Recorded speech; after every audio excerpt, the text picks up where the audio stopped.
வணக்கம். நான் தமிழன்பன். நடிகர் விஜய் ஆட்சி பொறுப்பேற்றதிலிருந்து ஒரு பக்கம் காங்கிரசுடன் நட்புறவை பேணிக் கொண்டிருக்கிறார், இன்னொரு பக்கம் பாஜகவுடன் மறைமுகமாக கைகோர்த்து கொண்டிருக்கிறார் என்கிற விமர்சனங்கள் தொடர்ந்து வந்து கொண்டிருக்கின்றன. அதை மெய்ப்பிக்கும் வண்ணமாக பல நிகழ்வுகளும் தொடர்ந்து நடந்து கொண்டிருக்கின்றன. இப்பொழுது அண்மையில் டெல்லியில் நடைபெற்ற நிதி ஆயோக், முன்பு திட்ட கமிஷன் என்று பெயர் இருந்தது, அதை இந்தியில் நிதி ஆயோக் என்று மோடி தலைமையிலான அரசு மாற்றி வைத்தது. அந்த குழுவின் கூட்டத்தில் கலந்து கொள்ள டெல்லி சென்றிருந்தார் விஜய் அவர்கள். அங்கு அவர் ஆற்றிய உரையில் வழக்கம்போல் தமிழ்நாட்டினுடைய கோரிக்கைகளான நீட் எதிர்ப்பு உள்ளிட்ட பல விஷயங்களை பேசிய அவர் பேச்சோடு பேச்சாக கிராமப்புற ஊரக வேலைவாய்ப்பு திட்டத்தில் வேலைவாய்ப்புகளை உருவாக்கும் நடவடிக்கைகளை மேற்கொள்ள அனுமதிக்குமாறு இந்த நல் வாய்ப்பினை பயன்படுத்தி கேட்டுக்கொள்கிறேன் என்று பேசியிருந்தார். அது என்ன அவர் பேசினது என்ன? அந்த ஊரக வேலைவாய்ப்பு திட்டம் என்றால், உங்களுக்கு அனைவருக்கும் 100 நாள் வேலை திட்டம் என்றால் எளிதாக புரிந்துவிடும்.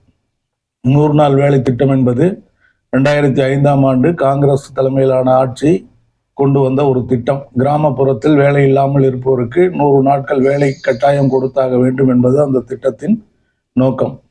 அந்த திட்டத்தின்படி அதில் நான் பங்கு பெறுகிறேன் என்று ஒப்புக்கொண்டு வருபவர்களுக்கு 100 நாட்கள் வேலை கொடுப்பார்கள், அதற்கு ஒரு ஊதியம் கொடுப்பார்கள் என்பது அப்பொழுதிருந்து நடந்து கொண்டிருக்கும் ஒரு நடவடிக்கை. இந்த 100 நாள் வேலை என்பது விவசாயத்தை பாதிக்கிற ஒரு செயல், மக்களை சோம்பேறியாக்குற செயல் என்கிற விமர்சனங்களை எல்லாம் தாண்டி அது பல வீட்டு அடுப்பெறிவதற்கு அந்த 100 நாள் வேலை வாய்ப்பு திட்டம் ஒரு காரணமாக இருந்தது. ஒன்றிய அரசு, காங்கிரஸ் அரசு அதை கொண்டு வந்தபோது அதனுடைய முழு ஊதியத்தையும் ஒன்றிய அரசே கொடுத்துவிடும் என்றுதான் அந்த திட்டத்தில் இருந்தது. 20 ஆண்டுகளுக்கு பிறகு இப்பொழுது மகாத்மா காந்தி ஊரக வேலைவாய்ப்பு திட்டம் என்ற பெயரில் இயங்கிக் கொண்டிருந்த அந்த திட்டத்தின் பெயரை மாற்றி வாயில் நுழையாத ஒரு பெயரை, VP ராம்ஜி என்று ஒரு பெயரை வைத்திருக்கிறார்கள். அந்த திட்டத்தின் அடிப்படையில் 100 நாட்கள் என்பது 125 நாட்கள் என்று வெளிப்படையாக ஒரு கவர்ச்சிகரமான ஒரு அறிவிப்பை வெளியிட்டுவிட்டு, அந்த 125 இதுவரை ஒன்றிய அரசு மட்டுமே ஊதியம் வழங்கி கொண்டிருந்தது என்பதை மாற்றி ஒன்றிய அரசு மாநில அரசு இரண்டும் சேர்ந்து ஊதியம் வழங்கும் என்று ஒரு அறிவிப்பை வெளியிட்டு விட்டார்கள். 60-40, ஒன்றிய அரசு 60, மாநில அரசு 40 என்கிற மாதிரி ஒரு அறிவிப்பை அவர்கள் அறிவித்து விட்டார்கள். இனிமேல் 100 ரூபாய் சம்பளம் என்றால் மாநில அரசும் 40 ரூபாய் கொடுத்தாக வேண்டும் என்கிற கட்டாயத்தை ஏற்படுத்தி மாநில அரசுக்கு ஒரு நிதி சுமையை உருவாக்கினார்கள். அதோடு என்ன வேலை என்பது, அதாவது குளம் தூர்வாருவது, சாலை பராமரிப்பது, சாலை அமைப்பது போன்ற வேலைகள் என்ன வேலை என்பதை தீர்மானிப்பது இதற்கு முன்பு வரை, அதாவது ஒன்றிய அரசு முழு பணமும் செலவழித்தாலும் அந்த வேலை என்ன என்று தீர்மானிப்பது மாநில அரசின் முடிவாக இருந்தது. மாநில அரசு அதிகாரிகள் என்ன வேலை சொல்கிறார்களோ அந்த வேலையே இந்த வேலையாட்கள் செய்வார்கள் என்று இருந்தது. அதையும் இந்த சட்ட திருத்தத்தின் மூலம் மாற்றியது மோடி அரசு. அதாவது என்ன வேலை என்பதையும் ஒன்றிய அரசு தான் முடிவு செய்யும் என்கிற இடத்தையும் கொண்டு வந்து விட்டார்கள். அதாவது ஒரே கல்லில் 3 மாங்காய் அடித்தது போல் தான். அதாவது மாநில உரிமை பறிப்பது, மாநிலம் இந்த வேலையை செய்யலாம் என்று நினைக்க முடியாது, ஒன்றிய அரசு நினைக்கிற வேலையை செய்ய முடியும் என்பது. இரண்டாவது, நிதிச்சுமை. முன்பு 100 ரூபாயும் அவர்களே கொடுத்தார்கள், இப்பொழுது 40 ரூபாய் மாநில அரசு கொடுக்க வேண்டும் என்கிற நிதிச்சுமையை ஏற்படுத்தினார்கள். மூன்றாவது, மகாத்மா காந்தி என்கிற பெயரை அப்புறப்படுத்துவது. காங்கிரசின் தலைவர் என்பதால் மகாத்மா காந்தியினுடைய புகழ் இன்றைக்கும் உலகளவில் இந்தியா என்றால் அது காந்தி நாடு என்ற ஒரு பெயர் இருக்கிறது. அதை மாற்றி அது RSS நாடு என்று மாற்ற வேண்டும், அல்லது மோடி நாடு என்று மாற்ற வேண்டும், அல்லது அமித்ஷா நாடு என்று மாற்ற வேண்டும் என்ற முனைப்பில் செயல்பட்டு கொண்டிருக்கிற பாஜக அரசு காந்தி பெயரை நீக்கிவிட்டு இதற்கு ஒரு வாயில் நுழையாத ஒரு பெயரை வைத்திருக்கிறது. VP ராம்ஜி என்ற ஒரு பெயரை வைத்திருக்கிறது. அதனுடைய விரிவாக்கம் என்னென்னவோ வருகிறது. நமக்கே ஒரு முறைக்கு பல முறை படித்தும் அதை சொல்வதற்கு கூட வரவில்லை.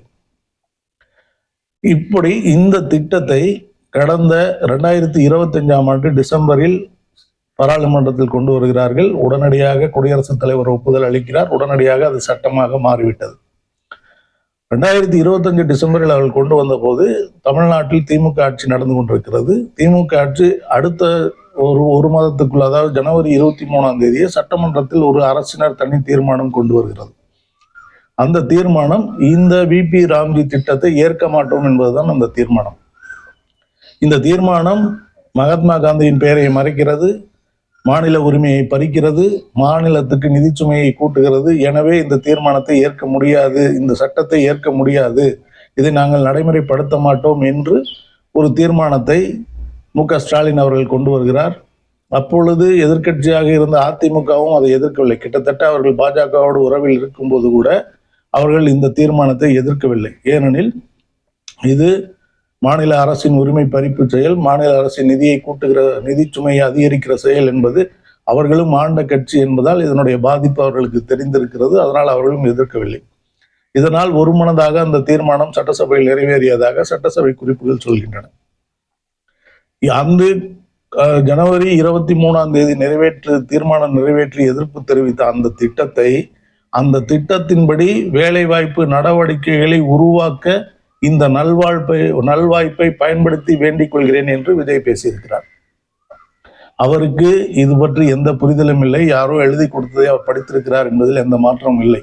ஆனால் அது அவர் புரிதல் இல்லாமல் படிக்கிறார், எழுதி கொடுத்தவர் ஏதோ ஒரு உள்நோக்கத்தோடு எழுதி கொடுக்கிறார் என்றாலும் அதனுடைய விளைவு அனுபவிக்க போவது தமிழ்நாட்டு மக்களும் தான். இன்றைக்கு 100 நாள் வேலைவாய்ப்பு திட்டத்தில் இருக்கிறவர்கள் அடுத்து அந்த என்ன வேலை என்பதை மாநில அரசு முடிவு செய்ய முடியாது.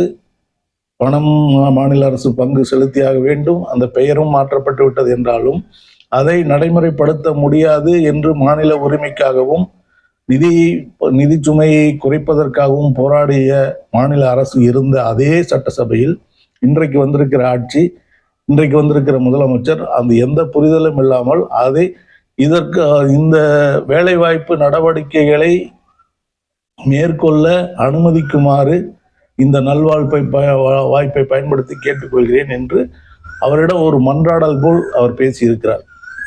அதாவது எதை வேண்டாம் என்று நாம் மட்டுமில்லை, தமிழ்நாடு மட்டுமில்லை, காங்கிரஸ் ஆளுகிற சில மாநிலங்கள், பஞ்சாப் உட்பட பல மாநிலங்கள் இந்த வேலைவாய்ப்பு திட்டத்தை எதிர்த்து தீர்மானங்கள் நிறைவேற்றிருக்கின்றன. நடைமுறைப்படுத்த மாட்டோம் என்று சொல்லிக் கொண்டிருந்தன.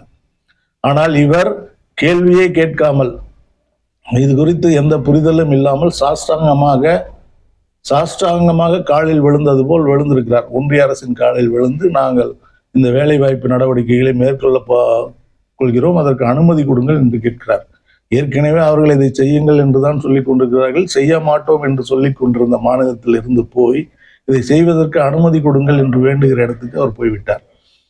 அவர் அரசியலுக்கு புதியவர், அரசியல் பழகி கொண்டிருக்கிறார். அதனால் அதுவரை அவர் மீதான விமர்சனங்கள் வைக்க வேண்டாம் என்று பலர் சொல்ல கேட்கிறேன். ஆனால் அந்த புதியவர் செய்கிற தவறு, அதனுடைய வெளிப்பாடு மாநிலத்தை மிகவும் கடுமையாக பாதிக்கக்கூடியதாக இருக்கிறது எனும்போதுதான் மனசு கேட்க மாட்டேன் என்கிறது. புதுசா வண்டி ஓட்டுறாருங்க, அவர் அடிச்சிட்டாருன்னா ஒரு குழந்தை இறந்தா நம்ம ஒத்துக்குவோமா? ஒருத்தர் அடிபட்டு ஊனமானா நம்ம ஒத்துக்குவோமா? இன்னைக்கு தமிழ்நாடு அப்படித்தான் ஆகி கொண்டிருக்கிறது. ஏற்கனவே வந்தே மாதரம் பாடி நம் நெஞ்சில் ஈட்டியை செருகினார்கள். அதை இப்பொழுது நீதிமன்றத்துக்கு கொண்டு சென்றிருக்கிறார்கள். நீதிமன்றத்தில் வந்தே மாதரத்தை பாட அனுமதிக்க கூடாது, அதை தடை செய்ய வேண்டும் என்று ஒரு வழக்கு ஒருவர் போட்டிருக்கிறார். அந்த வழக்கின் தீர்ப்பு எப்படி இருக்க போகிறது என்று நாம் எதிர்பார்க்கக்கூடியதுதான். ஏற்கனவே தந்தை பெரியார் சொன்னதாக ஒரு புகழ்பெற்ற சொற்றொடர் நடமாடி கொண்டிருக்கிறது.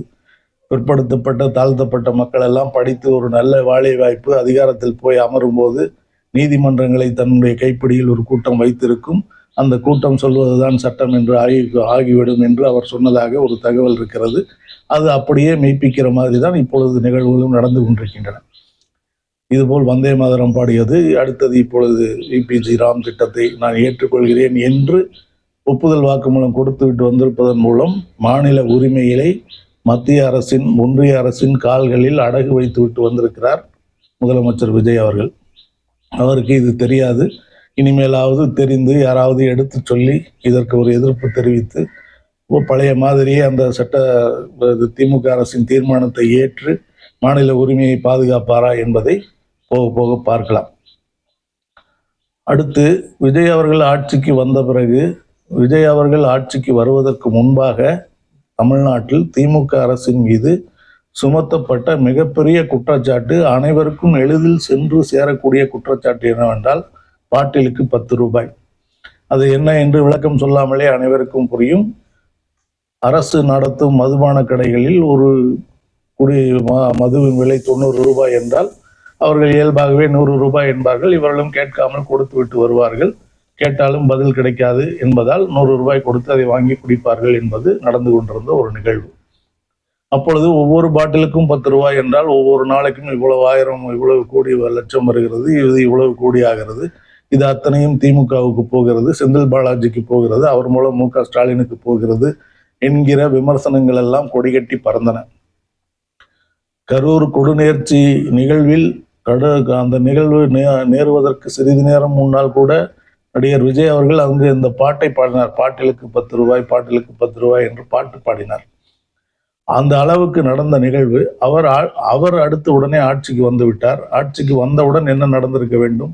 90 ரூபாய் என்றால் 90 ரூபாய் என்றுதான் விற்க வேண்டும். இப்பொழுது 100 ரூபாய்க்கு பதிலாக 110 ரூபாய்க்கு விற்கிறார்கள் என்று ஒரு தகவல் இருக்கிறது. இந்த விலையெல்லாம் எனக்கு சரியாக தெரியாது. குத்து மதிப்பாக உதாரணத்திற்கு இந்த விலையை சொல்கிறேன் நான். ஏற்கனவே 10 ரூபாய் அதிகம் விற்றது. இது ஒரு பெரிய சட்டம் ஒழுங்கு பிரச்சனையோ பெரிய தீர்மானங்கள் போட்டு நடைமுறைப்படுத்தி ஒவ்வொன்றாக மாற்றி செயல்படுத்த வேண்டிய திட்டமோ கிடையாது. ஒரே ஒரு வாய்மொழி உத்தரவு, எந்த கடையிலும் கூடுதலாக பணம் வாங்கினால் அவர்கள் வேலையிலிருந்து நீக்கப்படுவார்கள், இடைநீக்கம் செய்யப்படுவார்கள் அல்லது தண்டிக்கப்படுவார்கள் என்று ஒரே ஒரு கடுமையான உத்தரவு பிறப்பித்தால் போதும் நடந்துவிடக்கூடிய ஒரு செயல். ஆனால் ஆட்சிக்கு வந்து ஒரு மாதத்திற்கு மேலாகியும் இன்னும் அது நடைமுறைக்கு வரவில்லை என்பதோடு முன்பு 10 ரூபாயாக இருந்தது இப்பொழுது 20 ரூபாயாக ஆகியிருக்கிறது என்கிற குற்றச்சாட்டு வந்து கொண்டிருக்கிறது. அது வாய்மொழியாக அங்கொன்றும் இங்கொன்றுமாக சொல்லிக் கொண்டிருந்தார்கள். அதை உறுதிப்படுத்தும் தகவல்கள் நம்மிடம் இல்லை எனும் போது நேற்று அதிமுகவினுடைய தகவல் தொழில்நுட்ப பிரிவு அதை வெளிப்படையாக ஒரு பெரிய பதிவாக வெளியிட்டிருக்கிறது. அன்றைக்கு 10 ரூபாய் 20 ரூபாய் பாட்டிலுக்கு அதிகமாக வாங்குகிறார்கள். இது உங்களுக்கு தெரியுமா, தெரியாதா? இதன் மீது நடவடிக்கை எடுப்பீர்களா, மாட்டீர்களா என்று அவர்கள் வெளிப்படையாக விஜயை நோக்கி கேள்வி எழுப்பியிருக்கிறார்கள். இப்பொழுது இந்த பணம் யாருக்கு செல்கிறது? இதுவரை 10 ரூபாயாக இருந்ததே பல்லாயிரம் கோடி திமுக சம்பாதித்து விட்டது, நாடு நாசமாகி போய்விட்டது என்றெல்லாம் விமர்சனம் செய்தவர். இன்னொன்று, ஒரு வாக்குறுதிகள், தேர்தல் வாக்குறுதிகள் அளித்த போது இதற்கு ஏது நிதி ஆதாரம் எங்கிருக்கிறது என்று அனைவரும் கேட்கலாம். இப்பொழுது தமிழ்நாட்டு அரசில் ஸ்டாலின் டாக்ஸ் என்ற ஒரு டாக்ஸ் இருக்கிறது. அதாவது அரசு அலுவலகங்களில் இந்த பாட்டிலுக்கு 10 ரூபாய் மாதிரி நிறைய வகையில் ஸ்டாலின் வீட்டுக்கு பணம் போய் சேர்கிறது. அதை அரசாங்கத்துக்கு சேர்ப்பேன் என்று ஒரு கதைக்குதவாத கதையை பேசினார் விஜய் அவர்கள். அதை மக்களும் நம்பினார்கள். அதாவது திமுக எதிர்ப்பாளர்கள் அதை ரொம்ப ரசித்து சிலாகித்து பேசினார்கள்.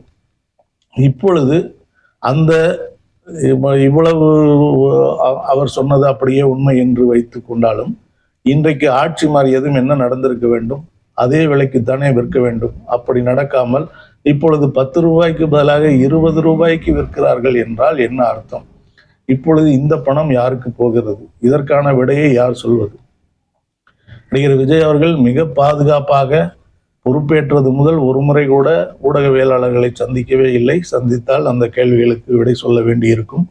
அதற்கு பிறகு முதலமைச்சர் விஜய், முதல் போட்ட அமைச்சர் ஆதவ் அர்ஜுனா என்று சொல்கிறார்கள். அவரும் இது குறித்து எங்கும் பேசவில்லை, ஒன்றும் செய்யவில்லை.